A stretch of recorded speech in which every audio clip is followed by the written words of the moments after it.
Assalamualaikum warahmatullahi wabarakatuh.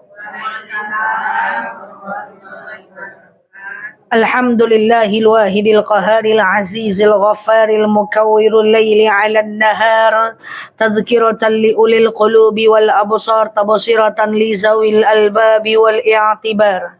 Walhamdulillahilladzi nahmaduhu nasta'inuhu nastaghfiruh wa na'udzu billahi min syururi anfusina wa min sayyiati a'malina. May yahdihillahu fala mudhillalah wa may yudlilhu fala hadiyalah. Nashhadu an la ilaha illallah, nashhadu anna Muhammadan abduhu wa rasuluh, la nabiyya ba'dah, amma ba'd. Kama qala Allah Ta'ala azza wa jalla fi kitabihil karim, na'udzu billahi minasy syaithanir rajim. Bismillahirrahmanirrahim. Ya ayyatuhan nafsul mutmainnah, irji'i ila rabbiki radiyatan mardiyah, fadkhuli fi ibadi wadkhuli jannati al-ayah. Wa kama qala nabiyyuna Muhammad ibn Abdillah, man salaka tariqan yaltamisu fihi ilman sahalallahu bihi tariqan ilal jannah. Al-hadis sadaqallahul azim. Ibu-ibu jamaah Nurul Mawaddah, sebelum kita mulai kajian kita berdoa kepada Allah. Semoga siapapun kita yang hadir, insyaAllah Allah sehatkan badan kita, Allah kuatkan jasad kita, Allah tambah ruh keimanan kita, Allah luaskan rezeki kita, Allah angkat segala masalah kita, Allah jauhkan kita dari orang-orang zalim, Allah matikan kita dalam keadaan husnul khatimah. Amin. Allahumma amin. Ibu-ibu semua sehat? Alhamdulillah. Ibu-ibu yang saya sayangi karena Allah, seperti biasa di Senin pertama setiap bulan ya, kita akan membahas tentang bab tauhid ya. Nah, kita tidak usah review lah pertemuan bulan lalu karena waktu terlalu singkat, tapi cobalah tes ya. Oke, bulan lalu kita membahas tentang qalbun marid, qalbun sahih, qalbun salim. Jangan buka buku lagi. Jawab aja lah. Oke. Qalbun marid, hati yang sakit. Ada 5 hukum Islam. Wajib kita kerjakan, haram kita tinggalkan, makruh kita upayakan tinggalkan, sunnah kita banyak-banyakkan, yang mubah kita ganti dengan yang sunnah. Orang yang hatinya sakit, 1, wajib dia tinggalkan. Yang kedua, yang haram dia kerjakan, yang makruh dia kerjakan, yang sunnah dia tinggalkan, yang mubah dia banyak-banyakkan. Itu orang kalau hati sakit. Yang kedua, ada orang yang punya hatinya bagus, benar tapi belum selamat. Orang yang hatinya benar tapi belum selamat, itu kalau dia wajib dia kerjakan, haram dia kerjakan juga, makruh dia kerjakan juga, sunnah dia kerjakan juga, makruh mubah dia kerjakan. Jadi dia sholat juga, gosip juga, majelis taklim juga, fitnah juga. Itu hatinya benar tapi belum selamat. Sekarang yang nomor 3, yaitu orang yang hatinya selamat. Dan kita pengen kita punya hati yang seperti ini. 1, wajib kita kerjakan, haram kita tinggalkan, makruh kita tinggalkan, upayakan tinggalkan, sunnah kita banyak-banyakkan, yang mubah kita kurangi, jangan mubah ditinggalkan, nggak makan kita nanti. Kalau mubah itu jangan ditinggalkan pula. Nggak tidur, nanti tidur mubah boleh, cuman kurangi tidur, ganti dengan yang sunnah. Jadi mubah kita kurangi, kita ganti dengan yang sunnah. Kalau kita bisa bersikap seperti itu, maka hati kita selamat. Ketika pengen datang ke pengajian, tahu-tahu kita diajak orang ke mall, kita dulukan pengajian, karena itu hukumnya wajib. Kita lagi baca Quran, tahu-tahu suaminya manggil, berhenti baca Qurannya, karena memenuhi panggilan suami wajib, baca Quran hukumnya sunnah. Kita lagi baca Quran, terdengar suara azan, berhenti, karena menjawab azan hukumnya wajib, sementara baca Quran hukumnya sunnah. Kita pengen tahiyatul masjid, tahu-tahu tiba-tiba imamnya udah mulai sholat, berhenti tahiyatul masjidnya, dengarkan, ikut berjamaah, karena tahiyatul masjid hukumnya sunnah, sementara berjamaah hukumnya wajib. Saya cepat betul? Nah, jadi kita itu bergerak dengan hukum syariat, Bu. Kita nggak bisa bergerak di luar konteks hukum syariat. Oke, kita lagi duduk-duduk ngalai-ngalai, terdengar suara azan, kita berhenti karena jawab azan wajib. Sementara santai-santainya, sementara kita lagi baca buku, itu adalah mubah atau sunnah saja. Nah, ini adalah hal yang perlu kita lakukan. Jadi kalau untuk memutuskan sesuatu, saya kerjakan atau enggak ya, saya kerjakan atau enggak ya, tergantung dengan status hukumnya. Banyak yang suka nanya gini, Ustazah, saya lebih mementingkan mana, orang tua atau istri saya, kan gitu ya. Seorang suami suka nanya kayak gitu, orang tua atau istrinya. Bukan tergantung orangnya, tergantung apa kebutuhannya. Kalau istrinya minta iPhone, orang tua minta makan, tuh orang tua duluan. Iya dong. Jadi nggak dilihat dari sosoknya, dilihat dari keterbutuhannya. Ustazah, mana yang saya dulukan, istri atau kakak kandung saya? Tengok dulu. Istri yang minta beliin motor, kakaknya minta beliin obat, tentu kakaknya dulu. Jadi dia ditentukan sesuai. Yang tidak boleh itu adalah abai 100% kepada istri. Nah, makanya kita bergerak bukan dalam hal suka dan tidak suka, tapi status hukum syariat. Yuk kita lanjut kajian kita hari ini. Saya ingin mengulang kajian kita yang sangat lama dan saya yakin tidak ingat lagi. Ya.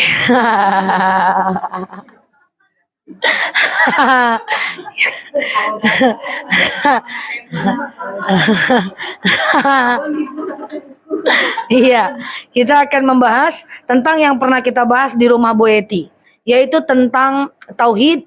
Ada 3 jenis tauhid. Kita bahas tauhid rububiyah, tauhid uluhiyah, dan tauhid asma was sifat. Nggak usah payah-payah lagi kan, belum saya ngomong mukanya udah nggak jelas nih semuanya. Catat aja dulu. Yang pertama tauhid rububiyah. Oke, bukan nggak ingat ya, tapi lupa. Yo ya. Oke. Pernah dengar kata-kata tauhid rububiyah? Nah, jadi kita harus bertauhid dalam 3 hal itu. Kalau duduk tauhid kita dalam 3 hal itu, maka insya Allah kita akan jadi orang bagus. Sering kita dengar tauhid ini di bangku-bangku sekolah, tapi kurang clear. Coba kita clearkan hari ini. Yang pertama, ada namanya tauhid rububiyah. Apa namanya? Tauhid rububiyah. Tauhid itu artinya mengesahkan Allah. Rububiyah artinya tauhid ketuhanan. Jadi gini, saya akan berikan contoh banyak-banyak. Pastikan diri kita memang mengamalkan tauhid rububiyah. Apa itu tauhid rububiyah? Tauhid, saya pelan-pelan atau lanjut gas aja nih? Mau pelan-pelan? Tauhid rububiyah dulu, baru uluhiyah, baru asma wa sifat. Yang pertama adalah tauhid rububiyah. Tauhid rububiyah adalah tauhid yang meyakini. Nanti saya banyakan contoh. Allah yang mematikan. Kedua, Allah yang menghidupkan. Yang ketiga, Allah yang memberi rezeki. Yang keempat, Allah yang maha mengubah takdir. Saya ulang ya. Tauhid rububiyah, saya banyakkan nanti contohnya. Adalah percaya bahwa Allah lah yang mematikan. Allah lah yang menghidupkan. Allah lah maha pemberi rezeki. Dan Allah lah yang bisa merubah takdir. Kalau clear tauhid rububiyah kita, maka tenang hidup kita. Oke, yuk kita bahas. Banyak dalam kehidupan kita ini, kita mendengar berita-berita buruk. Kadang-kadang harapan tidak sesuai dengan kenyataan, ya. Kadang-kadang harapan tak sesuai dengan kenyataan. Nah, saya akan sampaikan tauhid rububiyah. Pertama, kita yakin bahwa Allah yang menghidupkan. Maksudnya apa? Kadang-kadang dalam keseharian kita, ada saja misalnya nih ibu lagi hamil, lalu kemudian diprediksi anak ibu nggak bakal lahir karena maaf kurang nutrisi dan seterusnya. Tapi coba dulu Bu, kan gitu ya kata dokternya ya. Coba dulu, kita usahakan dulu. Nah, kalau seandainya ibu percaya bahwa Allah lah yang maha menghidupkan, Allah lah yang maha memberikan nyawa, harusnya ibu tidak galau, tidak pusing dulu. Karena kenapa? Orang beriman adalah orang yang percaya kepada kemustahilan.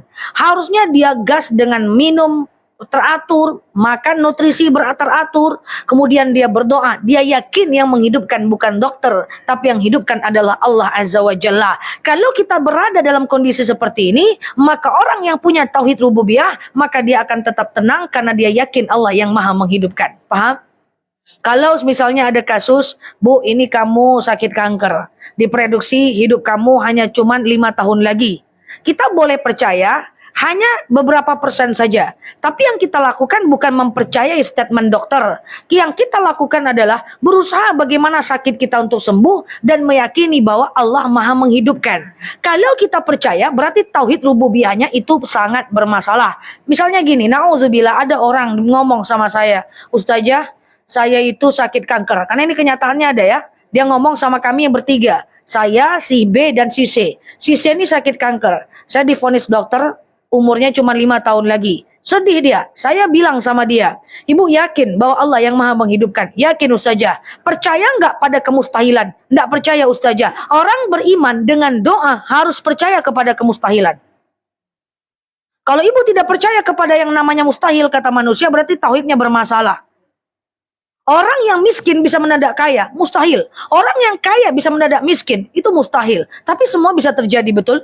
Maka saya bilang kepada dia, ibu percayalah kepada kemustahilan. Walaupun yang ngomong sudah 2 dokter, umur ibu sampai 5 tahun lagi, percayalah kepada Allah, serahkan sama Allah. Tugas ibu adalah apa kata dokter ibu ikutkan dan jangan ibu pikirkan masa depan itu.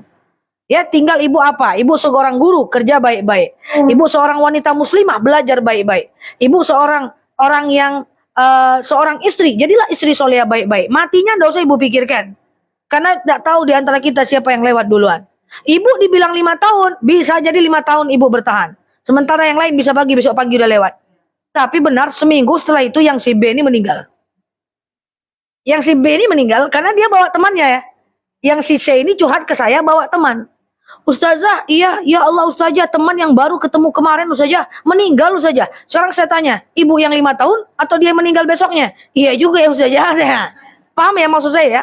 Jadi kalau ada divonis dokter, apapun itu, kita harus percaya Allah yang maha menghidupkan. Galau kita, maka tauhidnya bermasalah. Ya takut boleh, risau boleh. Tapi buat apa? Fokus aja dengan yang namanya fokus aja dengan apa yang mesti kita lakukan. Allah yang menghidupkan. Oke ya? Yang kedua, Allah yang mematikan. Ya, ini kita belajar tentang 3 jenis tauhid. Harus duduk nih. Karena kalau nggak clear, galau terus hidup kita.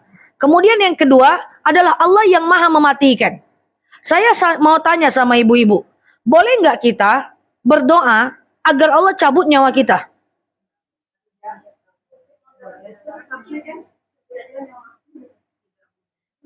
Haram berdoa supaya meninggal. Haram. Kenapa? Kenapa haram?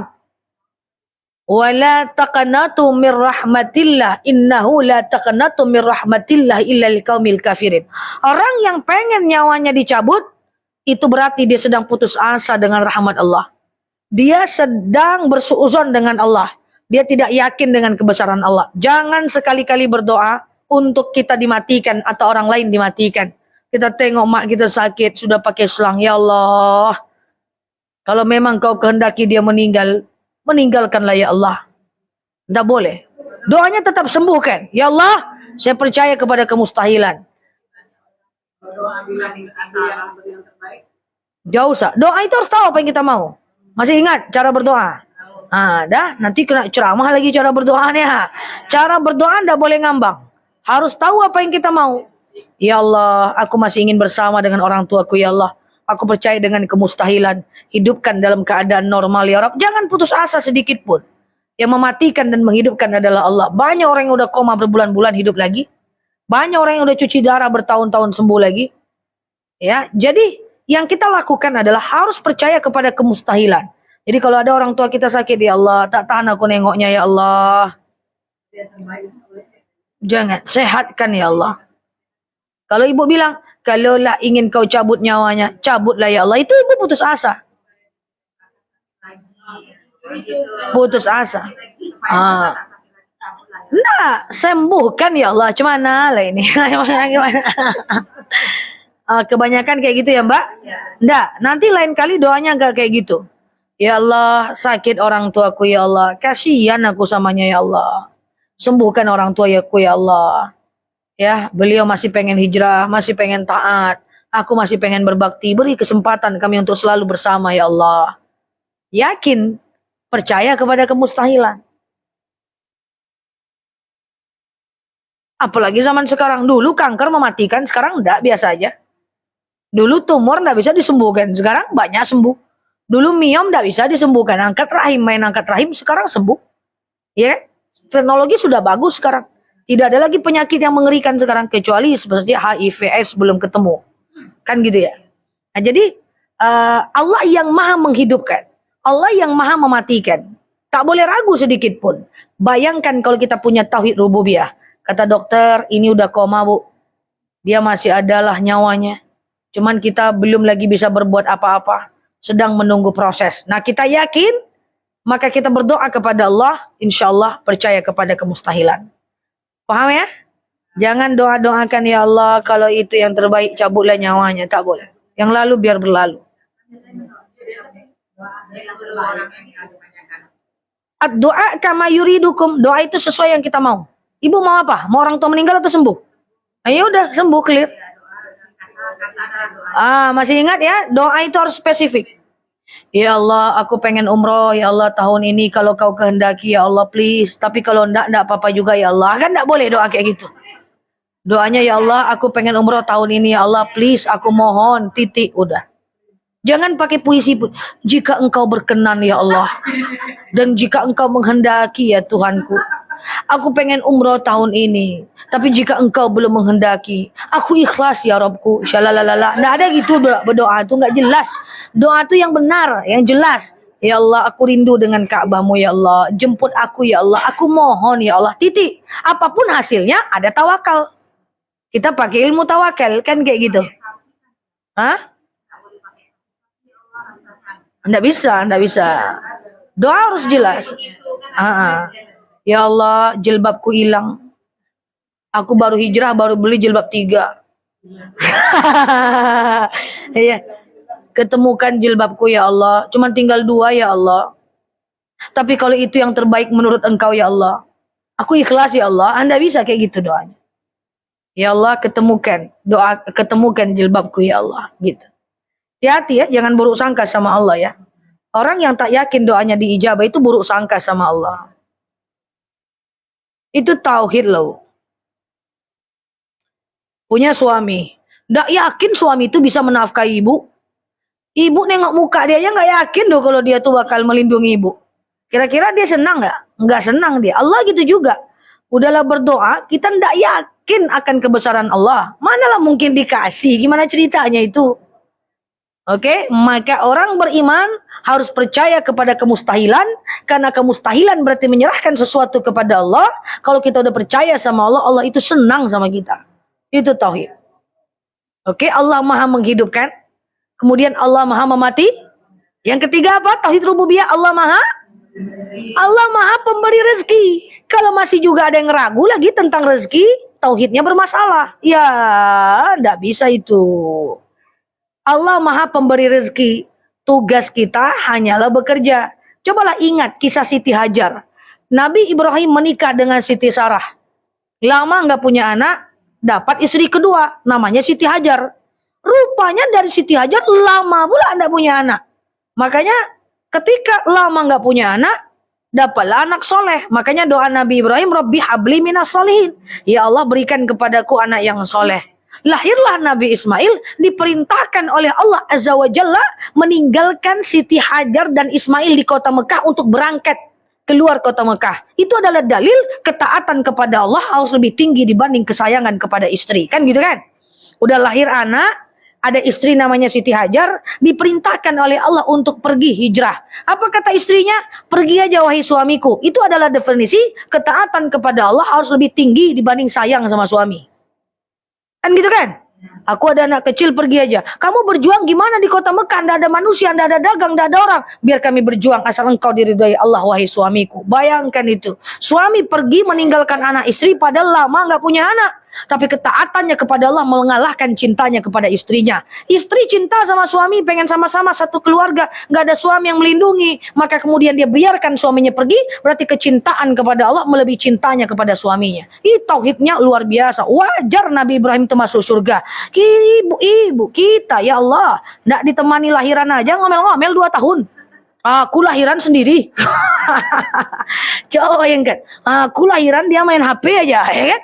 Aku lahiran dia kayak itu nggak ditemani. Makanya betul kata saya bahwa tidak boleh mencintai manusia melebihi cinta kepada Allah. Pasti itu syirik mahabbah. Syirik kecintaan kepada manusia melebihi cinta kepada Allah. Dah, lalu kan kemudian Siti Hajar itu bingung ya nyari air ya. Akhirnya Siti Hajar lari-lari kecil bukit Sofa Marwah, Sofa Marwah, Sofa Marwah, Sofa Marwah. Tak tentu di mana airnya, lari-lari aja dulu. Kan gitu kan. Kita cari aja air ini dulu nak, kita cari aja dulu nak. Bayangkan ibu punya anak bayi tak dapat air. Lari-lari aja dulu bukit Sofa Marwah, Sofa Marwah, Sofa Marwah, Sofa Marwah. Muncul bu airnya bu. Tapi di mana air zam-zamnya? Di depan Ka'bah. Larinya di bukit Sofa Marwah. Tapi airnya di depan Ka'bah, nggak nyambung. Itu sama dengan ibu lari-lari kecilnya di Jalan Sembilang. Tapi airnya muncul di sahabatku ponsel, paham nggak? Larinya di mana, rezekinya di mana? Itu konsep rezeki. Usaha aja dulu, rezeki itu tidak harus dari apa yang kita cari. Paham nggak maksudnya ini? Misalnya ibu, kita tuh punya pekerjaan katakanlah marketing. Ngomong aja. Lari-lari kecil dari bukit Sofa Marwah, Sofa Marwah, Sofa Marwah, Sofa Marwah. Rezekinya belum tentu dari situ. Jangan-jangan dari tempat yang lain. Jadi tugas kita adalah menyempurnakan ikhtiar aja. Ya, tugas kita adalah menyempurnakan ikhtiar aja. Kadang-kadang dulu waktu saya masih muda, waktu saya masih bekerja luar biasa banget dulu ya, nggak santai-santai kayak sekarang ya. Dulu waktu saya masih berjuang banget, sampai teman saya tuh bilang, Nela, iya, kenapa sih yang kamu kerja ini belum tentu ada hasilnya? Tapi kenapa masih tetap mau kerja? Mengerjakan itu ya, mungkin dia lihat baru sesekali saya mengerjakan itu. Saya bilang, saya kerjakan ini, hasilnya jangan-jangan dari tempat yang lain. Saya yakin dan percaya itu, ikuti aja gaya Siti Hajar. Ini ndak baru buka toko 3 hari baru ndak ada orang Bali tutup lah haula wala quwata illa billah. Iya kan? Hujan mendung tutup aja lah jualanku. Ndak usah lagi hidup susah sekarang ndak ada yang beli dong. Ya. Susah ya. Usaha aja dulu. Rezekinya bisa jadi dari tempat yang lain atau dari yang kita usahakan. Dan itu Allah Maha Pemberi rezeki. Nah, Allah Maha Pemberi rezeki. Maka pakai prinsip yang seperti itu gitu loh. Ya, kerja aja dulu, usaha aja dulu. Makanya kalau ada kita di antara nauzubillah para suami-suami yang belum dapat kerja, memang harus dipaksa cari kerja. Udah dilamar kemana-mana nggak diterima, coba tanyakan sama dia, nggak diterima atau dia nggak mau nerima. Itu beda. Karena orang beriman adalah orang yang mau mengerjakan apapun dan di waktu kapanpun. Awalnya mungkin dia kerja keras, lama-lama dia kerja cerdas. Kalau lamaran tidak sampai 100 itu bukan melamar namanya. Itu masih ngango-ngango namanya. Kalau cuma 5 belum melamar namanya. Cari kerja harus 100 lamaran. Konsep peluangnya dibesarkan. Kan ilmu peluang ingat? Semakin sering keluar rumah, semakin sering kemungkinan kecelakaan. Semakin banyak lamaran dilempar, semakin cepat dia terjaring. Kan gitu kan? Nah, ilmu konsep peluang. Jadi Allah Maha Pemberi rezeki. Oke? Kau ketawa aman? Jadi kalau lamaran baru 5, susah cari kerja sekarang. Ada tuh. Bukan susah, lu yang belum nyari. Gimana sih? Oke? Apa jeli aja? Apa kali ini serius kali ya? Apa bu? Kadang-kadang udah dapat? Banyak bu. Banyak milih, banyak ya, banyak yang pilih. Suruh kerja cucian, banyak ya saya suruh kerja cucian mobil. Aku nggak bisa kena air, tanganku gini. Suruh kerja karena misalnya nggak sekolah ya kan cuma bisa kerja yang pakai fisik kan. Kalau nggak sekolah kan bisanya pakai fisik kan. Suruh kerja bersihkan gedung. Aduh resikonya besar. Kalau 7 lungkang cuma no. Iya kan? Pilih-pilih kerja tuh paling nggak boleh. Maaf, tidak boleh membedakan mana kerjaan hina, mana kerjaan mulia. Nggak boleh. Memang apapun harus dikerjakan. Selagi ada peluang, apalagi usia 20 sampai 30 tahun. Kalau udah 30 tahun ke atas, pilih yang kita mampu saja. 40 tahun ke atas, pilih yang kita suka saja. Udah. 20 sampai 30, say yes to everything. Kerjakan apapun. Apapun peluang cucu, peluang masuk, apapun kerjakan. Tapi usia 30, maaf, usia 30 kebalik, usia 30 ke atas, kerjakan yang kita suka saja. Yang nggak suka jangan kerjain.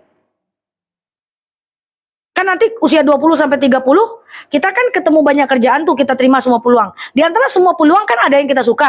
Nah, kerjakan yang kita suka aja. Oke?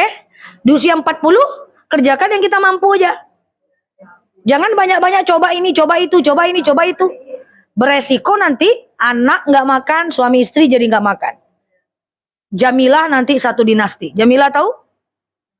Buka usaha ini butuh modal, ujung-ujungnya nanti bangkrut. Padahal kalau usia 20 sampai 30 bangkrut-bangkrutan nggak apa-apa, kita masih sendiri. Tapi kalau usia 40 bangkrut-bangkrutan nggak bisa karena udah ada anak. Kan itu konsep. Itu dalam bab lain ya. Tapi yang jelas kalau tadi ibu bilang bahwa banyak anak-anak sekarang pilih-pilih kerja, itu tidak boleh. Coba tanamkan kepada anaknya, tanggalkan segala latar belakang, kerjakan apapun. Kalau bisa kita ini toxic productivity, suka kerja, suka ibadah. Saya orang tua tidak sekolah, SD tidak tamat, kakak-kakak abang tidak ada yang kuliah lah. Saya sendiri kuliah sampai S3. Dan saat sampai kemarin ya terakhir statement dari orang tua saya, kalau untuk kerja nak, tanggalkan doktormu, apapun kerjakan. Coba bayangkan, itu mak saya nilai-nilai itu. Keluar kamu dari rumah, kalau mau kerja tanggalkan gelarmu, tinggalkan di mana-mana. Makanya sampai sekarang saya lupa gelar saya apa, karena mak saya suruh saya tanggalkan terus.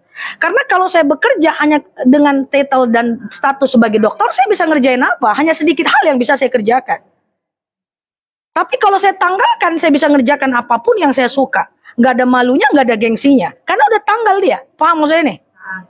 Kayak gitu. Nah ini bukan siapa-siapa, malah malu gitu loh. Nah itu. Jadi itu yang tidak boleh. Bahwa tugas kita hanyalah sebagai pemberi, tugas kita hanyalah berusaha. Zam-zam turunnya di mana, terserah. Clear? Makanya maaf, di negara-negara barat, saya minta maaf ya, penelitian baru menyebutkan, di negara-negara barat, justru yang diterima masuk kerja, bukan orang yang kuliah loh, bukan orang yang bergelar loh, justru orang yang tak sekolah tapi punya etos kerja yang bagus. Karena banyak kan orang-orang yang bergelar itu pilih-pilih kerja. Jadi orang perusahaan bingung juga mau gaji dia berapa, karena dia pilih-pilih kerja. Tapi orang-orang yang punya semangat, walaupun tidak sekolah, dia dipakai di perusahaan-perusahaan besar. Saya sebut nama perusahaannya APLE, itu 87% karyawannya orang yang tidak sekolah. Tapi yang punya suka dalam pekerjaan. Oke? Saham Apple itu. Semoga anak keturunan kita menjadi orang yang mau dan mampu. Saya tidak nyuruh meninggalkan sekolah. Silakan tetap sekolah. Tapi jangan sekolah dijadikan sebagai acuan kita untuk mencari rezeki Allah. Ikuti aja gaya Siti Hajar. Wah, khusyuk mendengarkan. Terakhir, menghidupkan, mematikan, mengubah takdir. Allah kirim. Sekarang saya mau tanya, mana lebih kuat doa atau takdir? Doa atau takdir? Hah?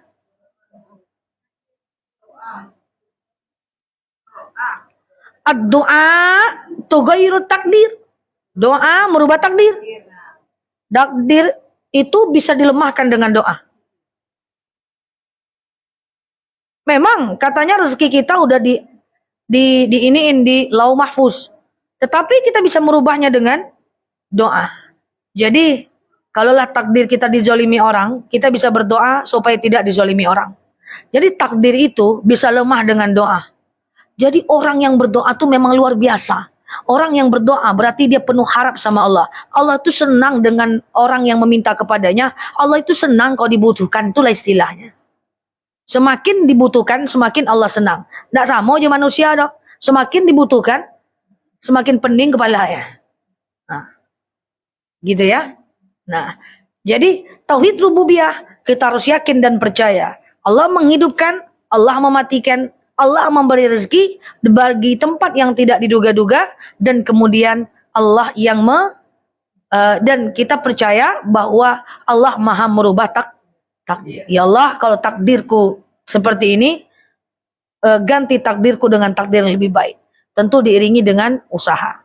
Sekarang saya tanya, doa dulu atau usaha dulu? Doa dulu. Jadi bukan usaha dulu baru doa. Doa dulu baru usaha. Seperti tadi, doanya kan harus jelas. Ya Allah, saya pengen umroh tahun depan. Berapa harga umroh? 30 juta. Pengen pergi kapan? Tahun depan. Berarti per bulan butuh uang tabungan 3 juta. Oke, gimana caranya untuk mendapatkan uang 3 juta untuk pergi umroh tahun depan? Baru usaha. Doanya jelas dulu, paham nggak? Oke, saya pengen anak saya masuk kuliah kedokteran. Ini pura-puranya nih. Untuk masuk kedokteran butuh uang misalnya 100 juta. Dia kuliahnya 6 tahun lagi. 100 juta bagi 6 tahun breakdown per bulan. Katakanlah ketemu 2 juta. Gimana caranya bisa ketemu uang 2 juta supaya 6 tahun lagi 2 juta untuk ditabung, saya bisa masukkan anak saya kedokteran gitu loh. Jadi doa dulu baru usaha. Nah, kata orang barat, visi misi dulu baru kerja. Makanya setiap mau ngerjain apa-apa tuh tujuannya apa dulu? Motifnya apa dulu, baru kerjakan. Kalau nggak ada motif, nggak usah kerjakan. Nanti buang waktu aja. Yang kedua adalah tauhid uluhiyah. Pertama tadi tauhid rububiyah, yang kedua adalah tauhid uluhiyah. Tauhid uluhiyah adalah tauhid, saya pelan-pelan, ibadah hanya kepada Allah. Menyembah hanya kepada Allah. Saya akan berikan banyak contoh. Ibadah hanya kepada Allah, kemudian ibadah hanya kepada Allah, kemudian ngintip sedikit dulu. Menyembah hanya kepada Allah. Oke? Ibadah hanya kepada Allah, menyembah hanya kepada Allah. Maka tauhid uluhiyah, lawan dari katanya adalah kesyirikan. Ya, jadi kita menyembah hanya kepada Allah, kemudian beribadah hanya untuk Allah. Maka segala ibadah yang tak diniatkan untuk Allah, berarti tauhid uluhiyahnya bermasalah. Apa contoh ibadah yang tak diniatkan karena Allah? Kak, kenapa kakak rajin puasa? Aduh, dokter nyuruh aku puasa karena aku udah sakit asam urat. Itu tauhidnya bermasalah. Tetap puasanya untuk Allah lillahi ta'ala. Sembuhnya adalah efek samping saja. Kenapa ibu puasa? Aku gemuk, aku pengen diet. Berarti tauhidnya bermasalah. Menyembahnya tidak untuk Allah. Ustazah, apa doa untuk melapangkan rezeki? Kalau mau lapang rezeki, maka caranya adalah ibu sholat duha 2 rakaat ya, setiap hari ya. Oke Ustazah, sudah 4 bulan sholat duha datang lagi. Ibu, kenapa ibu tak, Ustazah, kenapa saya udah sholat duha, tapi kemudian tidak juga lapang rezeki saya? Saya tanya, ibu sholat subuh enggak? Enggak Ustazah, duha aja nyong. Mana bisa? Berarti sholat duhanya untuk rezeki, bukan untuk Allah. Nah ini hati-hati, silakan.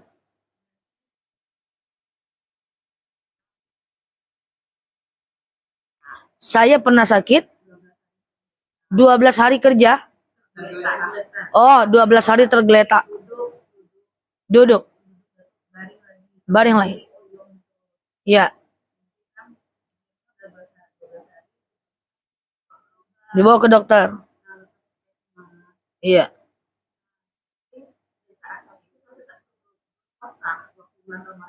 Tetap sakit puasa. Terus? Iya. Iya.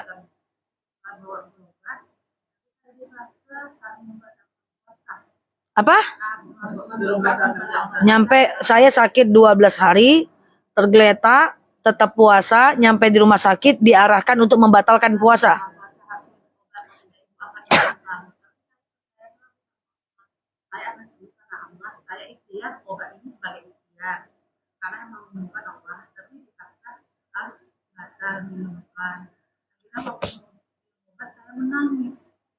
Minum obat saya menangis karena batal puasa.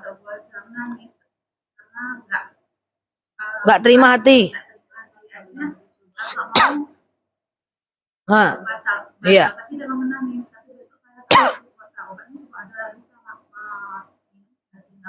Oke.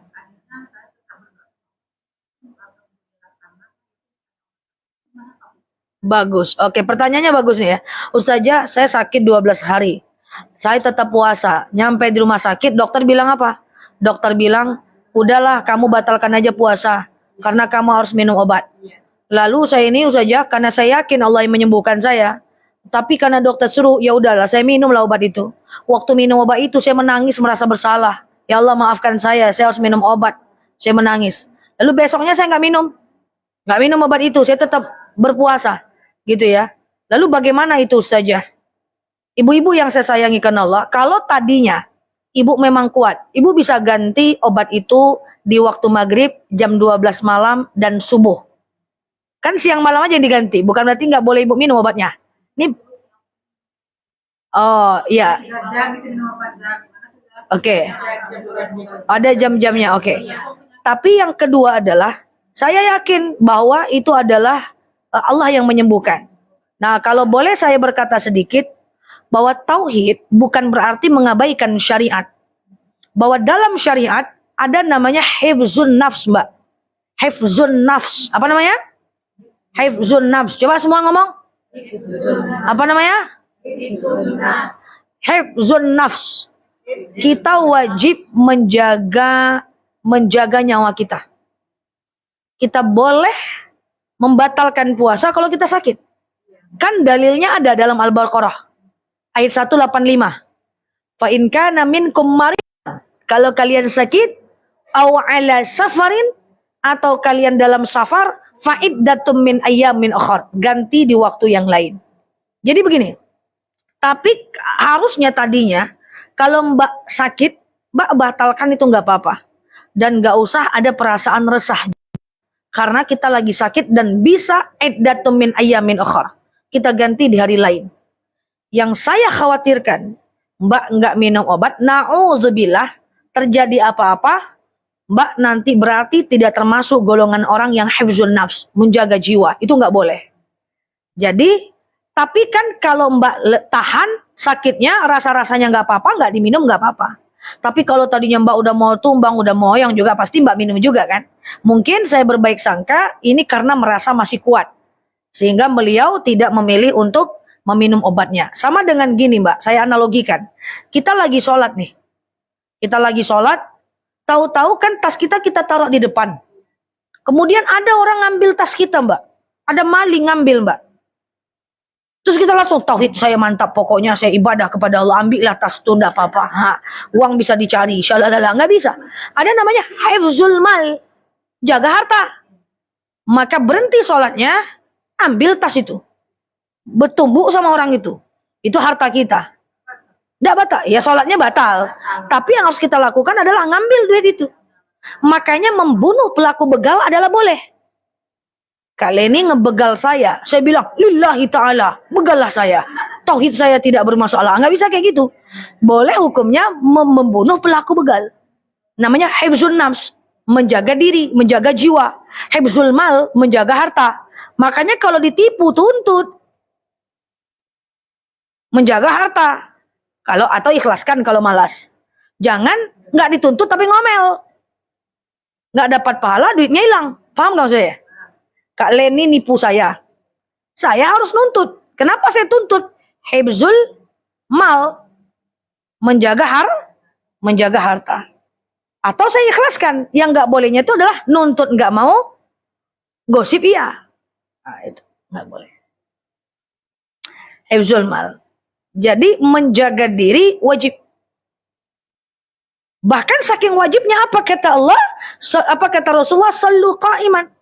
Salatlah dalam keadaan berdiri. Fa'ilam tastati qa'idan. Kalau nggak bisa ya duduk. Fa'ilam tastati fa'ala jam. Kalau nggak bisa baring telentang. Kalau nggak bisa miring ke kanan dan seterusnya. Oke, clear? Nah, jadi tauhid itu adalah kita menyembah hanya kepada Allah saja. Kalau uluhiyah kita menyembah hanya kepada Allah Azza wa Jalla. Maka boleh kita sedekah niatnya karena Allah. Tapi nanti kita doakan, ya Allah saya sedekah, dengan sedekah ini lapanglah kuburan orang tuaku, berhenti malaikat menyiksanya. Itu wasilah, hukumnya boleh. Terakhir yang ketiga sebagai penutup adalah tauhid asma wa sifat. Asma wa sifat. Asma wa sifat. Nanti kita ulang-ulang lagi ya, karena ini agak sulit ya. Tauhid asma wa sifat. Kita percaya dengan nama dan sifat-sifat Allah. Yakin 100% bahwa kita percaya dengan sifat Allah. Saya berikan beberapa contoh aja karena waktu kita tak cukup untuk membahas tentang sifat Allah. Nanti kapan-kapan kita bahaslah sifat Allah satu persatu ya. Atau asma Allah satu persatu. Asma wa sifat. Contoh, kita percaya bahwa sifat mustahil bagi Allah adalah zolim kepada hambanya. Betul? Mungkinkah Allah zolim kepada kita? Tidak mungkin itu. Saya adalah orang yang paling percaya bahwa Allah itu tidak mungkin akan menzolimi kita. Zolim itu termasuk menyia-nyiakan usaha kita. Zolim itu termasuk menyiksa kita di luar batas kemampuan kita, nggak mungkin. Misalnya kita dizolimin orang, dihujat, difitnah. Yakin Bu, tak mungkin ini di luar kemampuan saya Bu. Pasti Allah kasih, ini contoh kita dizolimin misalnya. Kita tahu bahwa ini Allah kasih ke kita, karena Allah tahu kita mampu. Kalau kita tak mampu Allah kasih, berarti Allah zolim kan, gak mungkin, betul? Nah, jadi Bude kalau dizolimi santai aja lah Bude. Oke, ini tanda Allah tahu kita mampu. Oh, dulu agak drop juga. Karena belum kenal dengan ustazah ya, gitu ya. Dulu drop.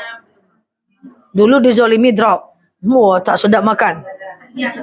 Oke, tapi sekarang kau dizolimi enggak joget-joget kan? Anda, alhamdulillah.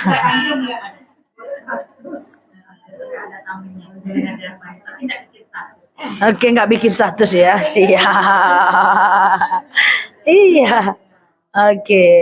Ya, dia berubah kan? Kalau sering-sering ngaji berubah kan? Respon kita terhadap orang tuh berubah. Respon kita terhadap masalah menjadi berubah. Jadi tauhid asma wa sifat, Allah nggak mungkin, mustahil Allah itu akan jahat sama kita, titik. Maka kalau kita dizolimi, kita dihianati, kemudian kita diapain, yakin itu tanda, yakin aja bahwa oke ya Allah, Engkau nggak mungkin zolim sama aku. Engkau pasti tahu kalau aku mampu. Makanya gas aja lah. Makanya kadang-kadang kalau kita lihat guru-guru kita, ya, orang-orang yang beriman tuh, kayaknya dia tenang aja. Mau diapain dia tuh santai aja. Itu tauhidnya yang main. Bahwa ketika dia percaya dan yakin bahwa segala masalah yang Allah berikan kepadanya udah diukur oleh Allah. Nggak mungkin Allah zolim kan. Nah itu. Jadi kalau tauhidnya duduk, senang hidup kita ini. Dan kemudian selanjutnya, tauhid yang luar biasa adalah kita yakin dan percaya bahwa Allah Subhanahu wa taala akan menyia-nyiakan usaha hambanya. Ibu apapun usaha ibu tidak akan pernah sia-sia. Tidak sekarang Allah balas, nanti Allah balas. Tidak akan mungkin Allah menyia-nyiakan sedetik pun kebaikan kita. Maya'mal miskala dzarratin khairan yarah, maya'mal miskala dzarratin syarran yarah. Ibu ingin berbuat baik dengan ibadah, ingin hijrah, ingin belajar, sulit, nggak akan Allah sia-siakan. Terus aja lah, lama-lama pasti Allah mudahkan. Ibu pengen menghafal arti bacaan sholat, sulit betul, tenang aja lah, Allah nggak akan sia-siakan, lama-lama Allah mudahkan juga. Allah tuh cuman pengen caliak-caliak aja, tengok-tengok aja, kok serius nggak? Serius nggak nih? Allah tuh cuman pengen tengok aja dikit. Sulit belajar baca Quran. Belajar aja lah, tidak akan mungkin Allah sia-siakan. Nanti juga Allah mudahkan. Allah cuma pengen tengok aja, nih orang serius nggak sih? Atau ange-ange di muka aja? Hah? Sulit bekerja, kerja aja lah. Buka aja usaha, kerja aja, cari lamaran. Sulit tertati-tati, kadang dihina orang, dijatuhkan orang. Sulit. Lakukan aja lah, nanti Allah akan mudahkan. Tidak mungkin Allah persulit hidup kita, manalah mungkin. Sedangkan orang non-muslim aja Allah kasih. Masa orang mengaji majelis taklim pengajian online tak Allah kasih? Pasti Allah mudahkan. Usaha orang jual yang haram aja dikasih rezeki, masa yang halal tak dikasih? Orang yang jahat aja dikasih, masa yang berhijab nggak dikasih?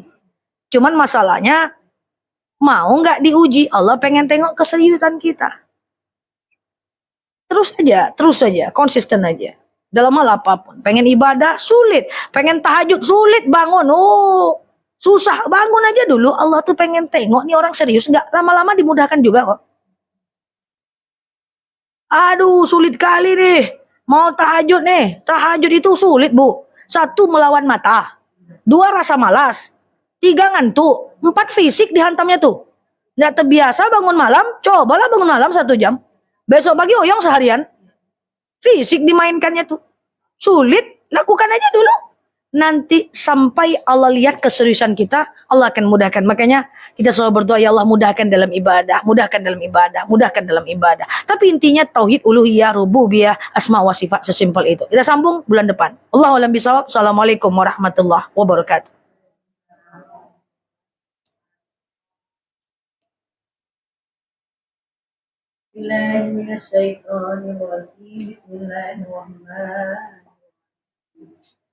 Alhamdulillahi Rabbil Alamin, hamdan yuwafi ni'amahu wa yukafi mazidan. Ya Rabbana wa laka syukru yang baik, di jalali wajhika wa azim. Salli ala Sayyidina Muhammad, salatan tunajjina biha min jami'il ahwali wal afat. Allahumma salli ala Sayyidina Muhammad, salatan tunajjina biha min jami'il ahwali wal afat. Lana biha min jami'i sayyi'at wa tabarna biha innaka al-a'la wa tuballighuna biha aqsal ghayat min jami'i sayyi'at wa tabarna biha. Allahumma inna nas'aluka salamatan fid din wad dunya wal akhirah wa afiyatan fil jasad wa sihhatan fil badani wa siyadatan fil ilmi wa barakatan fil rizqi wa taubatan qabla al-maut. Allahumma hawwin alaina fi sakaratil maut wa najata minan nar wal afwa innaka ghafurur. Rabbana zalamna anfusana wa illam taghfir lana wa tarhamna lanakunanna minal khasirin. Rabbana wa la tahmil alaina isran kama hamaltahu 'alal ladzina min qablina. Rabbana wa la tahmil alaina isran kama hamaltahu 'alal ladzina min qablina. Rabbana wa la tuhammilna ma la taqata lana bihi wa'fu anha wa'fir lana warhamna anta maulana wanzur 'alal qaumil kafirin. Rabbana la tuzigh qulubana ba'da idh hadaitana wa hab lana min ladunka rahmah innaka antal wahhab. Rabbana ighfir lana dzunubana wa liwalidina wa limasayyidina wa limuallimina wa liman lahu haqqu 'alaina wa liman ahabba wa ahsan ilaina wa li kafatil muslimin. Rabbana